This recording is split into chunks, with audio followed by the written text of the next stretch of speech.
They're going to Totally. essentially let them know, like, you can choose your language, but essentially just so people understand what happens. Maybe Hmm. sure this is well known at this point, but essentially what happens when you submit a form on a website, it either delivers an email to that person's inbox, or it may go Right. into what's called a CRM, which is Yeah.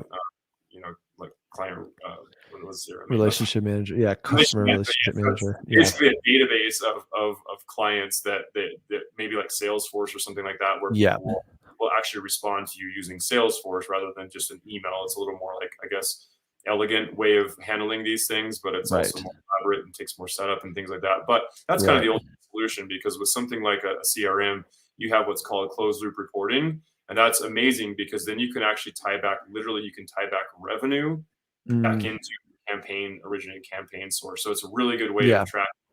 I'm not going to go into that whole topic because it's too Hmm.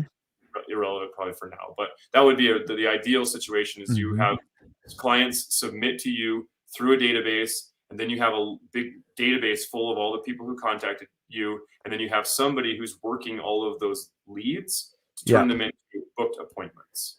Yep. Absolutely. Absolutely. Otherwise, the more like simple, my slightly archaic way of doing it is that an email gets sent to you, and then you Mhm. put them in a spreadsheet, and then you contact Yep. them through the spreadsheet, and you just say, "I Yep. contacted them on this date. I followed up with them on this date. We booked them on Yeah. this date." An easy integration that we do have is they fill out this contact form. It populates the information onto a Google sheet, and then it's there. And then, our intake coordinator can use that like a CRM, and indicate follow up, or they're checking their insurance or whatever it might be. But, the fact of the matter is funnels leak constantly, and they leak from all different places. And that's one place where they could leak. Right. And this is a critical these are the critical last steps in a sales process, and you might have worked really hard to get traffic in the first place. And these final steps really need to be tight and make sense and work.